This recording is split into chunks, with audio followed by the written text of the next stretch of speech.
તમને ખેતીના ઓજાર લાકડાના હળ વિશે જણાવીશ. લાકડાનું હળ એ રાઈન અને બાવળ જેવા સ્થાનિક મળી આવતા લાકડામાંથી સ્થાનિક સુથારે બનાવેલું ઓજાર છે. ખેડૂત પોતાના ગામમાં તેને સહેલાઈથી દૂરદર્શ કરી શકે છે.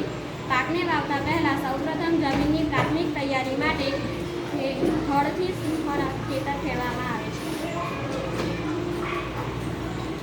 ત્યાર પછીનું ઓજાર છે દાતરડું. દાતરડાથી આપણે નીંદણ દૂર કરી શકીએ છીએ અને લણણીને કાપવા માટે થાય છે.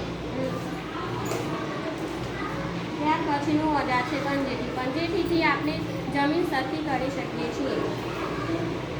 ત્યાર પછીનું ઓજાર છે કોદાળી. કોદાળીથી આપણે ખેતરને ખેડવા માટે અને જમીનને ઉપર નીચે કરવા માટે થાય છે.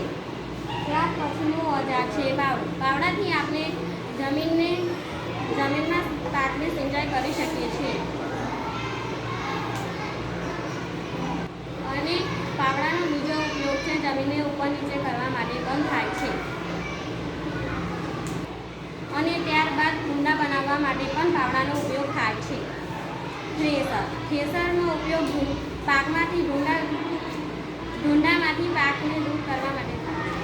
ત્યાર પછીનું ખેત ઓજાર છે થ્રેસર. થ્રેસરથી આપણે ભૂંડામાંથી દાણા છૂટા પાડવા માટે થાય છે.